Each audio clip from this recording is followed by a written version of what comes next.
Hello students, आज हम एक नए चैप्टर के साथ में वापस बिगनिंग करेंगे and the chapter is plant growth.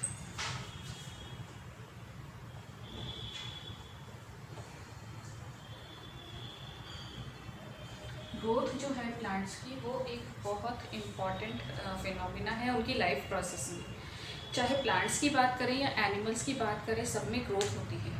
हमने लाइफ प्रोसेस की स्टार्टिंग में भी देखा था कि सिर्फ साइज़ में बढ़ना उसे हम ग्रोथ नहीं कहते, क्योंकि सैंड ड्यून्स है, एक जगह से उड़ के दूसरी जगह पे चला जाता है, उसके साइज़ में इंक्रीमेंट हो जाता है, उसमें और सैंड ऐड होती जाती है, उसका साइज़ जो है वो बढ़ जाता है, तो वो ग्रोथ नहीं होता है। ग्रोथ का मतलब किसी भी ऑर्गेनिज्म के अंदर परमानेंट और इरिवर्सिबल चेंजेस होती हैं। तो ये जो ग्रोथ है ये किसी भी प्लांट के सेल में हो सकती है, उसके टिश्यूज में हो सकती है, it can be in their organs and then it can be organism.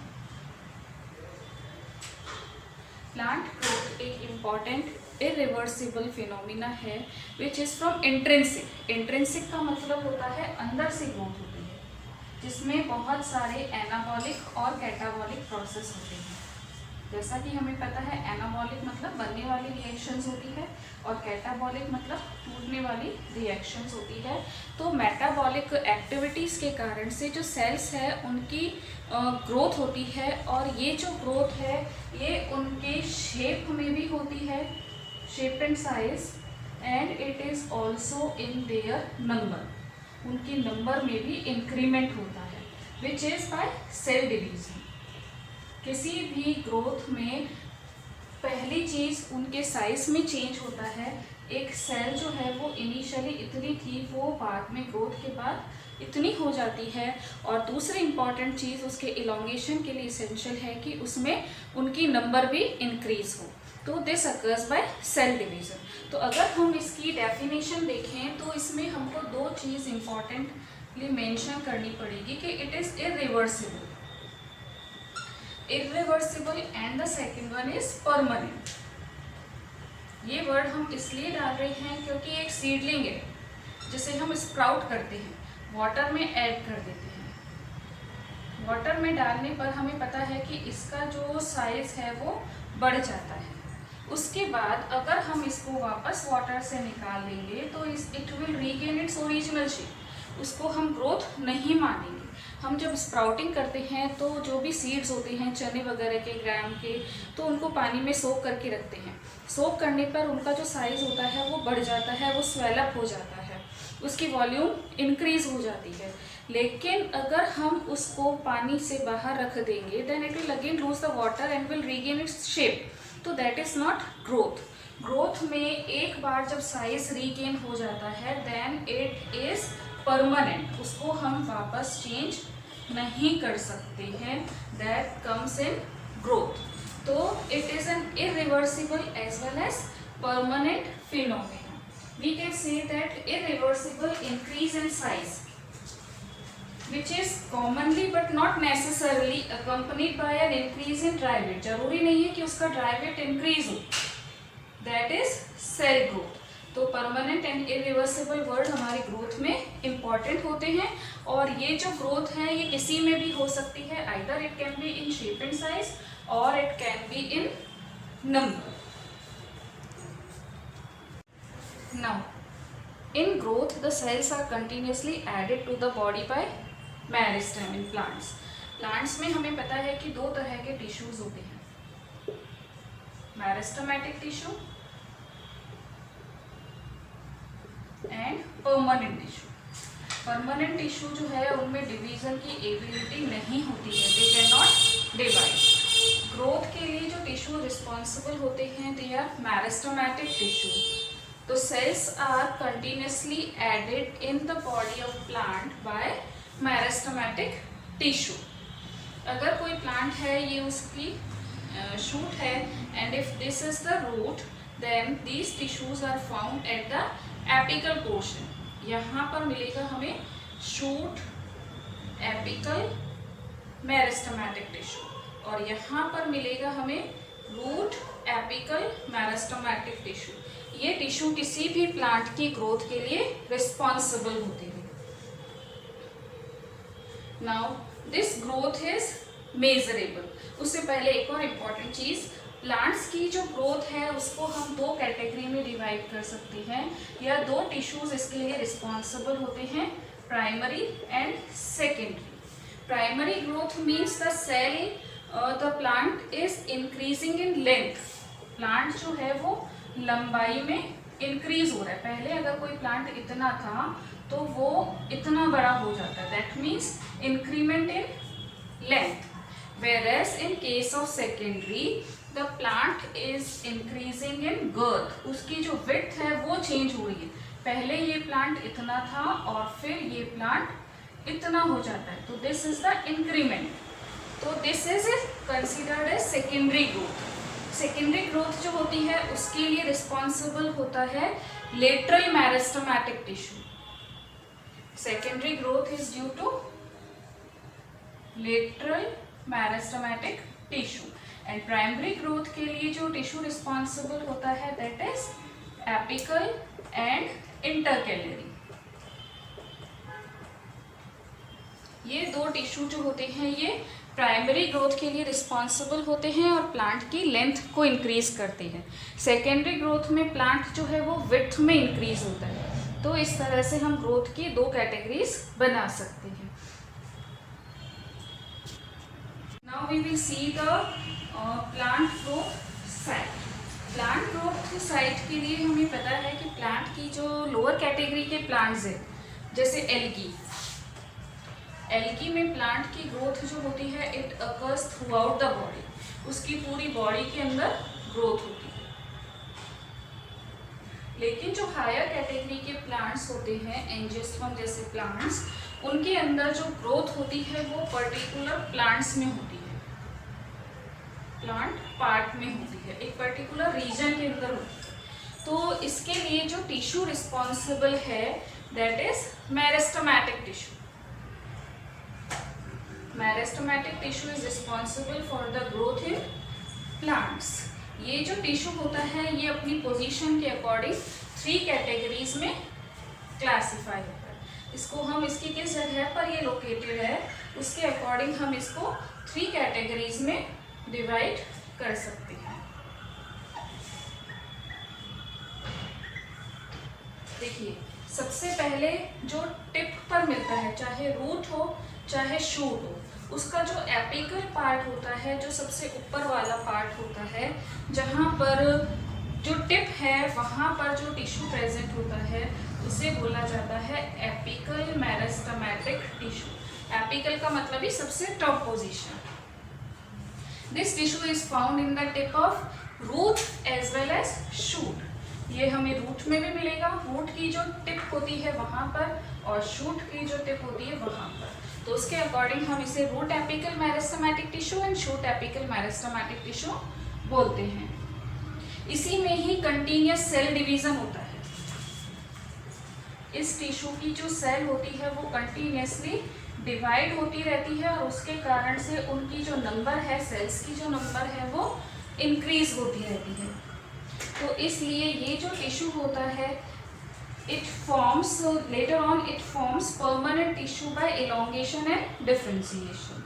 इसी के कारण से ही प्लांट की हाइट जो है वो इंक्रीज होती है। Now the next tissue is intercalary meristem। First is apical meristematic tissue, second is intercalary meristematic tissue। It is found above the joints of stem nodes, and as a result of the function of this tissue, the stem grows longer due to elongation in internode। जो plants में internode होती है उसके reason में मिलने वाला ये tissue होता है। इस जगह पर यहाँ पर हमें मिलेगा इंटरकैलरी। नोड्स के बीच में जो है ये टिश्यू प्रेजेंट होता है और इसी के कारण से भी प्लांट की जो स्टेम है it grows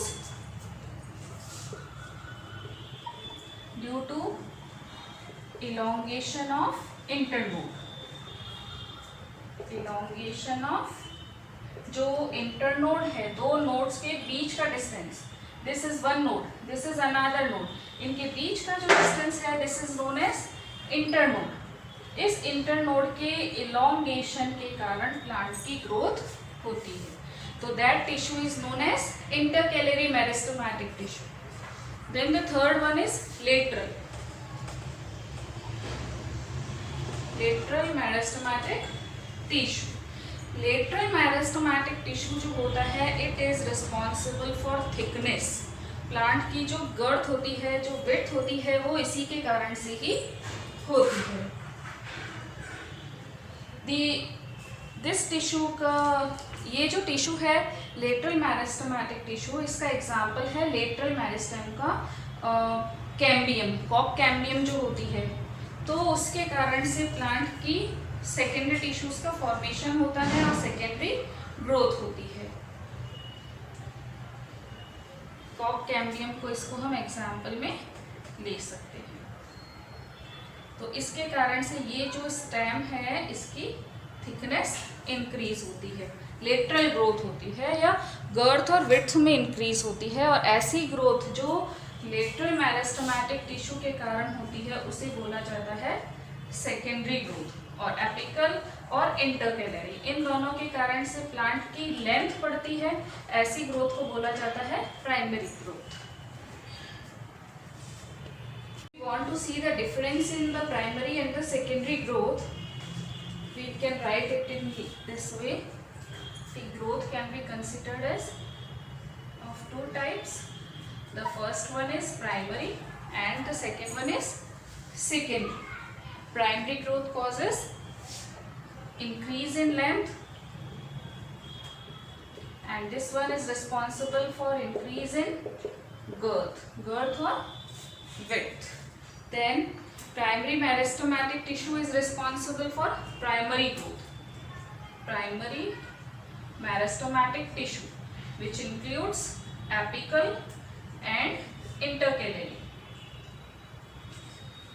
In case of this secondary growth, secondary meristematic tissue are responsible. It results in cock cambium,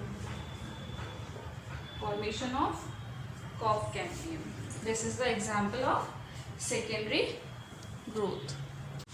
Now we will see what are the phases of growth. कौन सी phases होती है?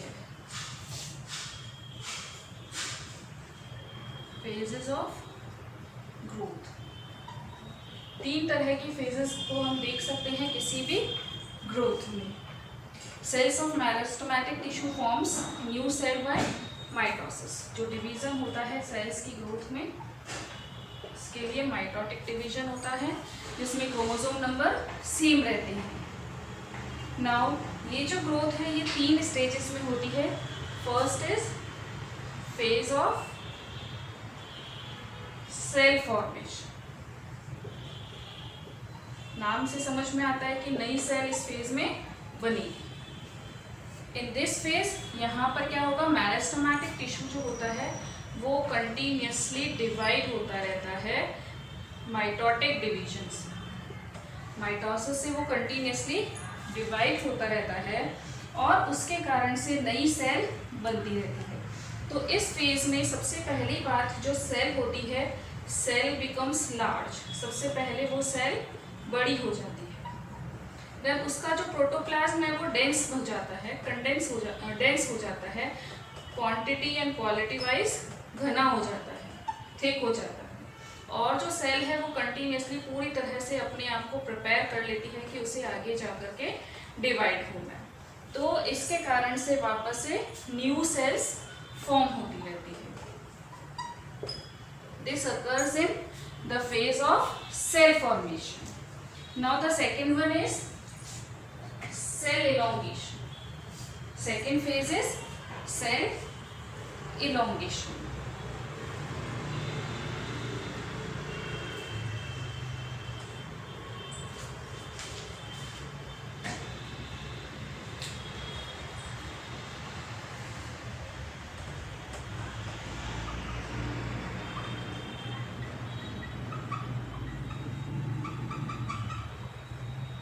Elongation का मतलब उसकी size में increment होना। तो सबसे पहली बात, ये सेकंड फेज होती है ग्रोथ की, जिसमें जो नई सेल बनी है वो साइज में इंक्रीज होती है।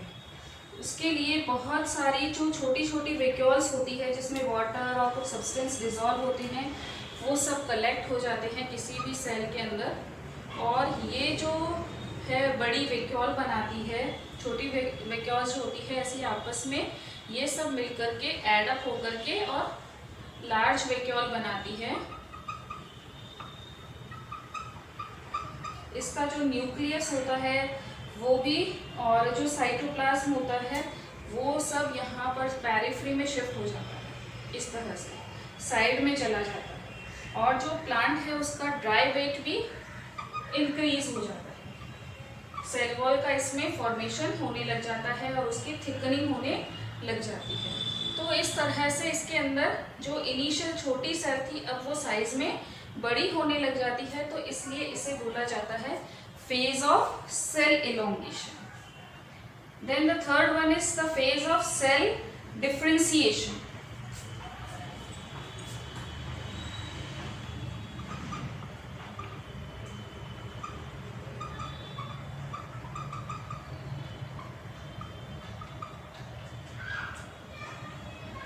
The phase of cell differentiation. In this stage, the cells are transferred in permanent tissue by differentiation. Cell जो होती है वो अपने साइज में इंक्रीज हो जाती है और अपने फंक्शन के अकॉर्डिंग एक डेफिनेट शेप ले लेती है। उनकी जो वॉल होती है वो मैकेनिकली थिक हो जाती है and finally it takes a particular shape. उसकी स्ट्रक्चर, उसकी फिजियोलॉजी, उसकी जो भी अंदर बायोकेमिकल एक्टिविटीज़ है उन सब में चेंज हो जाता है और इसके कारण से वो एक पर्टिकुलर शेप ले लेती है। जैसे सपोज कॉलनकाइमा या स्क्लेरेंकाइमा या ऐसी कोई भी जो है वो सेल अपनी फिजियोलॉजी के हिसाब से मेच्योर सेल का शेप ले लेती है। It depends on its structure, function, physiology.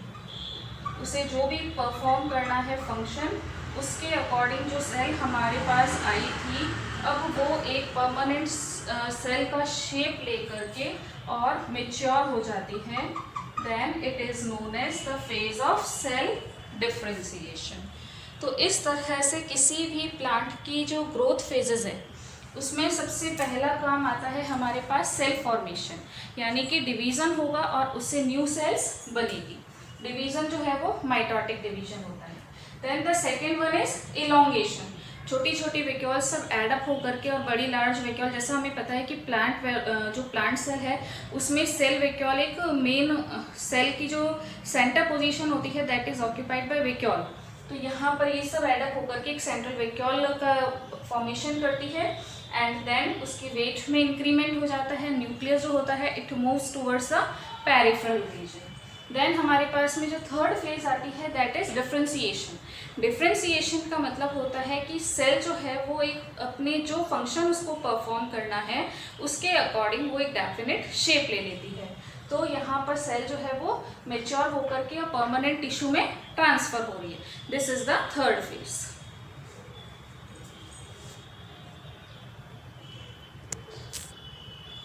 We will see what is growth kinetics.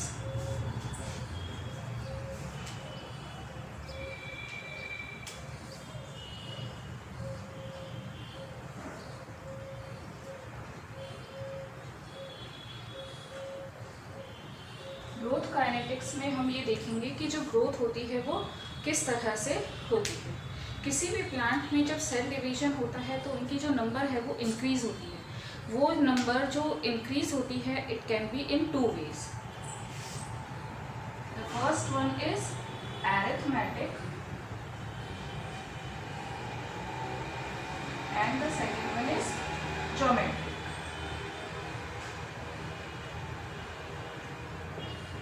दोनों में एक बहुत बड़ा डिफरेंस है। ज्योमेट्रिक ग्रोथ जो कि हम जाइगोट के डेवलपमेंट में देख सकते हैं, एक सेल डिवाइड होकर दो डॉटर सेल बनाती है and now these two daughter cells again divide and form 4 new daughter cells. And then this process carry on. कहने का मतलब ये कि एक से दो सेल बनती है और वो दोनों ही वापस डिवाइड होती है, फिर उन दोनों सेल से जो सेल बनती है वो वापस उसी ऑर्डर में ही डिवाइड होती रहती है। तो जो नंबर है इनकी वो 1, 2, 4, 16 इस ऑर्डर में बढ़ता रहता है।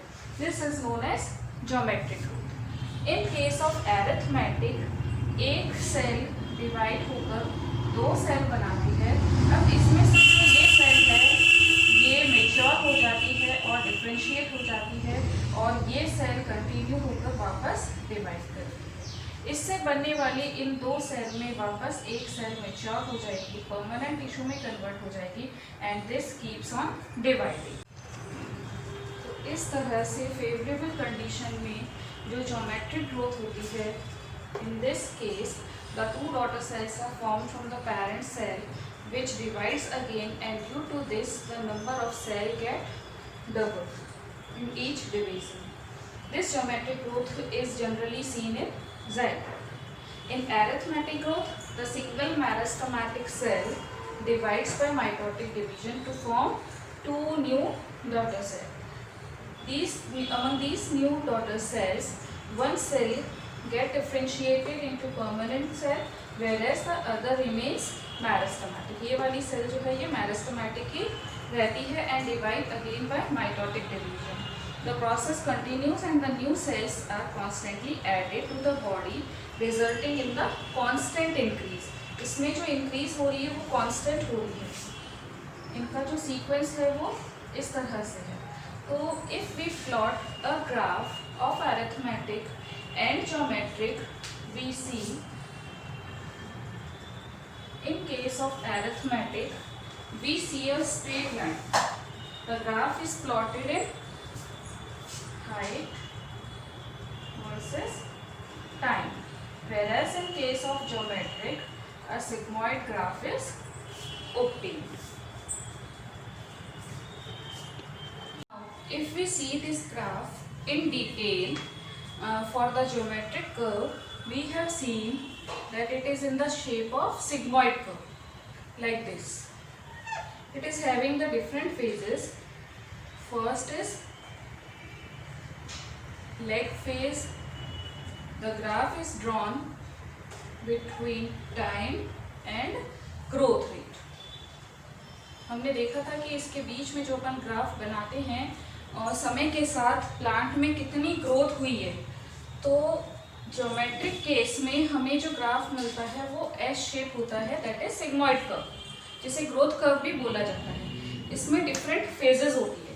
फर्स्ट इज लेग फेज, जिसे हम बोल सकते हैं slow growth period, it is slow growth period. Then second is exponential phase और लॉग फेज, एक्सपोनेंशियल पीरियड। इसका दूसरा नाम हम कह सकते हैं maximum growth period, it is maximum growth period. Then the third phase is diminishing growth phase, this is third phase, diminishing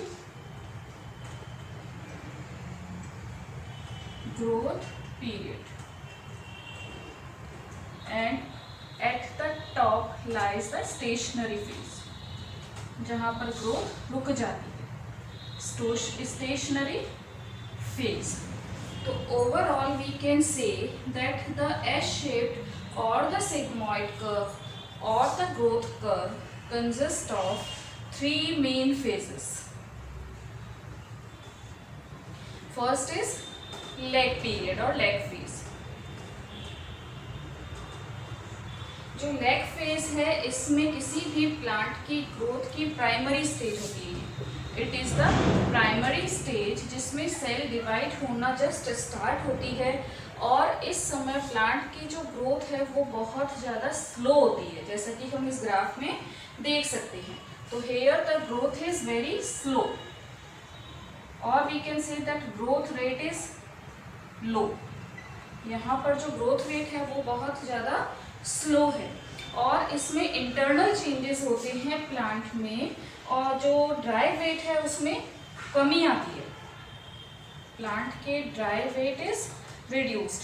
उसका कारण ये है कि प्लांट्स जो है वो सेल की जो डिवीज़न है उसके लिए प्लांट्स में जो भी रिजर्व फूड मटेरियल है वो कंज्यूम होना स्टार्ट हो जाता है, तो ड्राई वेट जो है वो रिड्यूस हो जाता है due to the use of collected food material.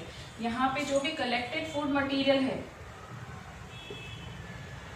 वो कंज्यूम होना स्टार्ट हो जाएगा, स्टार्ट्स टू बी कंज्यूम्ड। इस कारण से इसका जो ड्राई वेट है वो रिड्यूस होने लग जाता है और नई सेल्स जो है वो डिवाइड होना स्टार्ट हो जाती है। तो जो लैग फेज है ये बहुत ज़्यादा स्लो फेज होती है। Now the next phase is exponential phase, या जिसको हम नाम दे सकते हैं लॉग फेज या मैक्सिमम ग्रोथ पीरियड। तो इस समय किसी भी प्लांट की जो ग्रोथ होती है वो बहुत रैपिड होती है, बहुत तेजी से यहाँ पर प्लांट ग्रो करता है, जैसा कि ये इंडिकेटेड बाय दिस लाइन। यहाँ पर सेल जो है वो इलोंगेट होने लग जाती है, इलोंगेशन ऑफ सेल, और उसके कारण प्लांट की जो ग्रोथ है वो लंबी होने लग जाएगी, ज़्यादा होने लग जाएगी। Then the third is diminishing growth period. This is diminishing growth period. Diminishing का मतलब धीरे धीरे कम होते जाना, तो ये जो है इसको हम बोल सकते हैं डिक्लाइन पीरियड। इसमें ग्रोथ रेट जो है वो वापस स्लो डाउन हो जाती है, again the growth rate is reduced. Growth rate में कमी आ जाती है क्योंकि यहाँ पर जो सेल है इस जगह पर, यहाँ पर वो सेल अब मेच्योर हो जाती है, सेल गेट मेच्योर। तो इस कारण से यहाँ पर जो भी मेटाबॉलिक एक्टिविटीज़ है वो सारी रिड्यूस हो जाएगी, metabolic activities get reduced.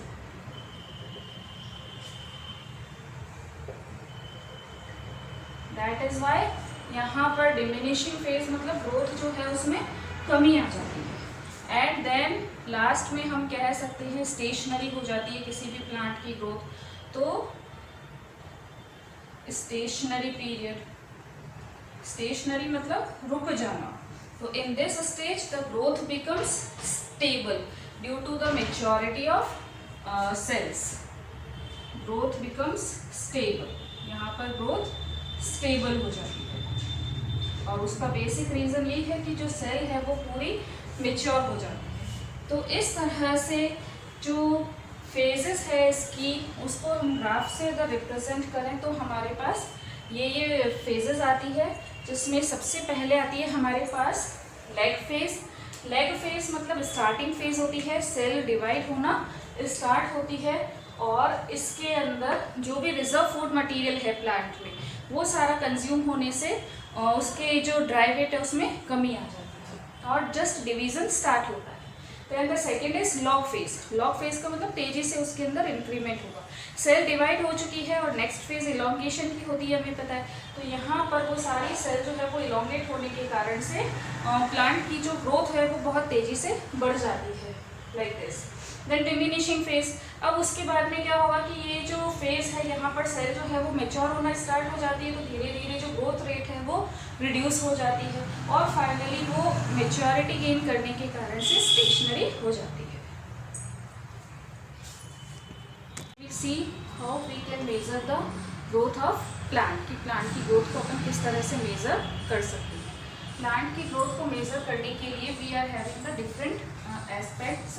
We can measure it by increase in number of cell, कि प्लांट में कितनी नंबर ऑफ सेल जो है वो इंक्रीज हुई है, by increase in number of cells. Then we can also notice the increase in shape of cell, increase in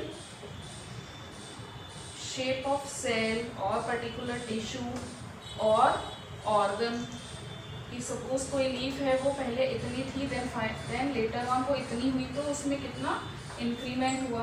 we can also notice the growth by increasing weight, उसका जो wait था plant का वो कितना increase हुआ है।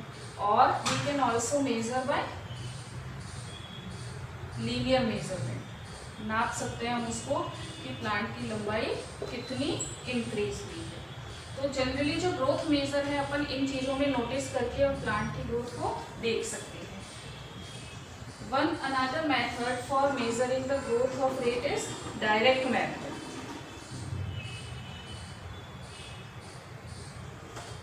Direct method जो होता है प्लांट की ग्रोथ को मेज़र करने के लिए, इसमें हम किसी भी प्लांट की लेंथ को पहले मेज़र कर लेते हैं कि वो जो लेंथ है इनिशियली हमने जब मेज़र करी किसी भी सोर्स से, तो वो प्लांट का जो स्टेम है वो इतना था और 10 डेज के बाद उसकी लेंथ इतनी हो गई। तो इनिशियल और फाइनल को आपस में सब्ट्रैक्ट करके we can also calculate length के प्लांट की जो लेंथ है उसमें कितना इंक्रीमेंट हुआ है। This is the direct method. इसको मेज़र करने के लिए एक इंस्ट्रूमेंट यूज़ किया जाता है, दैट इज़ ऑक्सेनोमीटर। ऑक्सेनोमीटर की हेल्प से भी हम प्लांट की ग्रोथ को निकाल सकते हैं। इसको निकालने के लिए इस तरह का इंस्ट्रूमेंट हमारे पास होता है जिसमें एक पुली होती है। पुली मतलब वो जो कुएं के वहाँ पे जैसे हम पानी खींचते हैं, एक गोल चरखा जैसा जो होता है, दैट इज़ पुली। तो यहाँ पर एक पुली लगी हुई होती है और इस पुली से अटैच इस तरह का ट्रायंगल शेप्ड स्केल होता है। इस स्केल के इस पार्ट पर यहाँ पर नंबर मेंशन होते हैं। नाउ इस पुली से हम एक थ्रेड को हैंग करते हैं। यहाँ से एक जो स्ट्रॉन्ग थ्रेड है वो हैंग किया जाता है और इस थ्रेड का एक एंड जो है वो प्लांट के टिप पर अटैच कर दिया जाता है। इस प्लांट की सपोज हमको लेंथ निकालनी है तो इसके टिप पर हम इसको अटैच कर देंगे। इसके दूसरे एंड पर यहाँ पर वेट लगा दिया जाता है, कोई भार लगा दिया जाता है या कोई डेड पार्ट ऐसा लगा दिया जाता है जिसमें वेट होता है। अब क्या होगा, जैसे जैसे इस प्लांट की इंक्रीज होगी लेंथ, यहाँ से ये प्लांट जैसे जैसे अपनी लंबाई में बढ़ेगा वैसे वैसे ही ये पुली से होता हुआ ये थ्रेड जो है इससे अटैच ये वेट नीचे की तरफ मूव होता जाएगा और इससे अटैच होता है हमारा पॉइंटर। ये पॉइंटर जैसे जैसे ये वेट नीचे की तरफ जाएगा तो ये जो पॉइंटर है ये अपनी प्लेस शिफ्ट करता जाएगा। तो इनिशियल और फाइनल इन दोनों के डिफरेंस से हम प्लांट की ग्रोथ को निकाल सकते हैं। इस इंस्ट्रूमेंट का नाम होता है ऑक्सेनोमीटर। जितनी ज़्यादा प्लांट की लंबाई होगी उतना ज़्यादा ये थ्रेड नीचे की तरफ मूव होता जाएगा। थ्रेड नीचे मूव होने के साथ ये वेट भी नीचे की तरफ आता जाएगा और इससे अटैच हमारा यहाँ पुली से अटैच एक पॉइंटर है। तो जब ये थ्रेड नीचे की तरफ आएगा तो ये जो पॉइंटर है ये भी नीचे की तरफ मूव होगा। तो इससे हमारे पास एक फॉर्मूला होता है आर्क ऑक्सेनोमीटर से ग्रोथ निकालने के लिए कि arc growth in length is equal to the total distance travel by the pointer. हमारा जो पॉइंटर है इसने टोटल डिस्टेंस कितना ट्रैवल करा और ये निकालने के लिए final distance minus initial distance. यहाँ पर ये जो है इसका फाइनल डिस्टेंस है 70 और ये इनिशियल डिस्टेंस है 50। तो final distance minus initial distance multiplied by the radius of pulley. ये जो पुली है इसकी radius, this is divided by the length of pointer measured from the centre of pulley. इस फॉर्मूले में हम वैल्यू को पुट करके और किसी भी प्लांट की ग्रोथ को निकाल सकते हैं। तो इस तरह से प्लांट की ग्रोथ निकालने के लिए हमारे पास दो चीज़ें आती है, एक तो डायरेक्ट मेथड जिसमें हम डायरेक्ट इसकी लेंथ को मेजर कर लेते हैं and second one is by auxanometer. We will see what are the factors which affect the rate of plant growth. Plant की ग्रोथ किन किन फैक्टर से अफेक्टेड होती। तो देर आर डिफरेंट फैक्टर्स, जैसे फिजिकल फैक्टर्स हो सकते हैं जिसमें हम ले सकते हैं कि एब्जॉर्प्शन, प्लांट्स जो है रूट से वाटर मिनरल्स इन सबको एब्जॉर्ब करते हैं तो वो किस रेट से एब्जॉर्ब करते हैं। एनवायरमेंटल फैक्टर्स हो सकते हैं जो प्लांट की ग्रोथ को अफेक्ट करते हैं। एनवायरमेंट में ऑक्सीजन की सप्लाई है, टेम्परेचर है, इस तरह से। तो let's take them one by one. सबसे पहला फैक्टर जो हमारे पास आता है that is light. Growth is directly related to light. Light जो है वो तीन तरह से प्लांट की ग्रोथ को अफेक्ट करती है। First is intensity of light. अगर हाई इंटेंसिटी ऑफ लाइट अपन प्लांट को देंगे then it will decrease the growth, plant की जो ग्रोथ है वो कम हो जाएगी, क्योंकि इसके कारण से प्लांट में ड्राइनेस आ जाती है और उससे size of node, internode and leaves, node, internode और लीव्स, इन सब का जो साइज है वो रिड्यूस हो जाता है। अगर हम हाई इंटेंसिटी देते हैं किसी भी प्लांट को तो प्लांट के नोड, इंटरनोड एंड लीव्स, इसमें डिक्रीमेंट आ जाता है, इनका जो साइज है वो रिड्यूस हो जाता है। इसी तरह से quality of light also affect the plant growth. Pigments होते हैं प्लांट में, हमने देखा फोटोसिंथेसिस और रेस्पिरेशन वाले चैप्टर में कि प्लांट में पर्टिकुलर पिगमेंट जो होते हैं वो स्पेसिफिक वेवलेंथ की लाइट को ही एब्जॉर्ब करते हैं। स्पेसिफिक वेवलेंथ वाली जो लाइट होती है उसको एब्जॉर्ब करते हैं। तो रेड रेंज वाली जो लाइट होती है वो इनके लिए फेवरेबल होती है। अगर रेड वेवलेंथ वाली लाइट हम प्लांट को देते हैं तो प्लांट की ग्रोथ होती है, और अल्ट्रावायलेट लाइट जो होती है वो प्लांट की ग्रोथ को रिड्यूस करती है। इसी तरह से लाइट हम कितने ड्यूरेशन के लिए दे रहे हैं, कितने टाइम के लिए दे रहे हैं, that also affect the plant growth. Duration of light has a remarkable impact on growth of vegetative as well as reproductive structure. किसी भी प्लांट की वेजिटेटिव ग्रोथ, वेजिटेटिव पार्ट्स होते हैं रूट, स्टेम, लीव्स, उनमें, और रिप्रोडक्टिव पार्ट, इनकी growth पर बहुत ज़्यादा इम्पैक्ट पड़ता है। For flowering to occur in plant, they require a fixed period of light, and that is known as photo period, उसे हम बोलते हैं फोटो पीरियड। इस फोटो पीरियड की लाइट मिलने के बाद ही प्लांट्स में फ्लावरिंग होती है, उसके बाद ही किसी भी प्लांट में फ्लावर प्रोड्यूस होती है। तो photo period that is duration of light बहुत इम्पॉर्टेंट होता है। Now the second factor which affect the growth of plant is water. Supply of water is also related to growth. Growth के लिए जो water है उसकी क्वांटिटी अफेक्ट करती है किसी भी प्लांट को हम कितना वाटर देते हैं।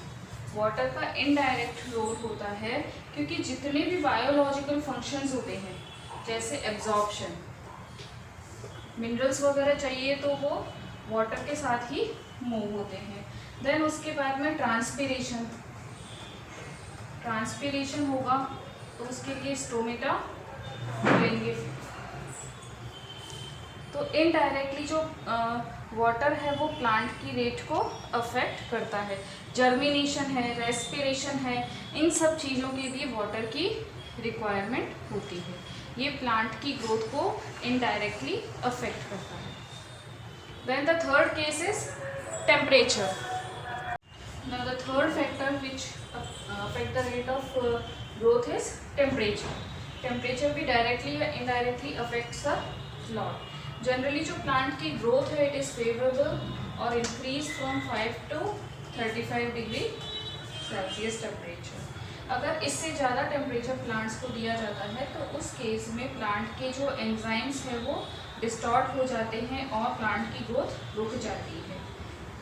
इसी तरह से इससे कम टेम्परेचर होने पर भी जो सेल्स है वो डैमेज हो जाती है। तो प्लांट की growth is generally favourable in between this range 5 to 35. The next is oxygen supply. Oxygen supply के साथ जैसे जैसे हम ऑक्सीजन की सप्लाई बढ़ाते हैं वैसे वैसे ही प्लांट की जो ग्रोथ है वो बढ़ती जाती है, क्योंकि इससे बहुत सारे जैसे एरोबिक रेस्पिरेशन होता है प्लांट्स में। एरोबिक रेस्पिरेशन से जो एटीपी प्रोड्यूस होते हैं वो ज़्यादा क्वांटिटी में होंगी, तो ये भी इनडायरेक्टली प्लांट की ग्रोथ के लिए फेवरेबल होती है। देन मिनरल्स एंड सॉल्ट, हमें पता है कि प्लांट को ग्रोथ के लिए बहुत सारे मिनरल्स की ज़रूरत होती है। तो अगर मिनरल्स की कमी होगी तो प्लांट की जो साइज़ है वो रिड्यूस हो जाएगी, प्लांट ड्वार्फ रह जाएगा। इसी तरह से कुछ हार्मोन्स, प्लांट हार्मोन्स होते हैं जिन्हें फाइटो हार्मोन्स और ग्रोथ प्रमोटिंग सब्सटेंस बोला जाता है, जैसे ऑक्सिन, जिब्रेलिन। कुछ हार्मोन्स होते हैं प्लांट में और ये प्लांट हार्मोन्स जो होते हैं प्लांट की ग्रोथ को कंट्रोल करते हैं और इंक्रीज करते हैं। इस तरह से ओवरऑल प्लांट की जो ग्रोथ है वो बहुत सारे फैक्टर्स पर डिपेंड करती है, डायरेक्टली और indirectly. Light, water, temperature, oxygen supply, minerals and then hormones. Plant growth से रिलेटेड हमारे पास दो इम्पॉर्टेंट टर्म आती है, डिफरेंशिएशन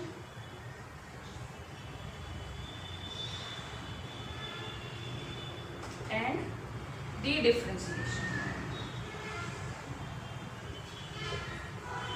जो हम प्लांट के हॉर्मोन्स के बारे में पढ़ेंगे तो उनके फंक्शंस में हमारे पास दो टर्म आएगी, डिफरेंशिएशन एंड डी डिफरेंशिएशन।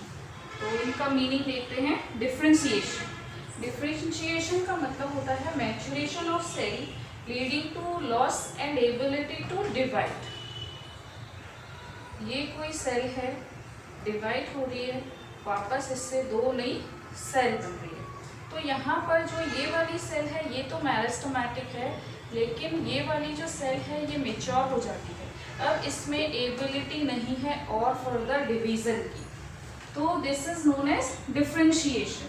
इस डिफरेंशिएशन के कारण ही पैरेन्काइमा, कोलेनकाइमा ऐसे टिश्यूज का फॉर्मेशन होता है कि एक सेल है, उससे जो सेल बनी है उसने अपनी डिवाइड होने की एबिलिटी को लॉस्ट कर दिया है।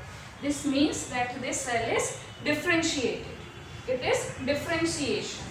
मेरिस्टेमेटिक टिश्यू जो है उसके अलावा सारी सेल्स जो है वो डिफरेंशिएटेड आ जाती है, क्योंकि वो एक पर्टिकुलर फंक्शन अटेन करने के लिए डिवीजन की एबिलिटी को लॉस्ट कर देती है। सेकेंड केस आता है हमारे पास डी डिफरेंशिएशन। डी डिफरेंशिएशन का मतलब ये होता है कि जो सेल मैच्योर होकर डिफरेंशिएशन के कारण एक पर्टिकुलर शेप ले चुकी है, स्ट्रक्चर ले चुकी है, अब इसमें डिवीजन की एबिलिटी नहीं है, अगर ये सेल वापस मेरिस्टेमेटिक हो जाती है, स्पेशल केसेस में ये वापस डिवाइड हो जाती है या it regain the capacity to divide, regain the capacity to divide, तब हम इसे कहेंगे डी डिफरेंशिएशन। तो ये बन जाती है डी डिफरेंशिएशन।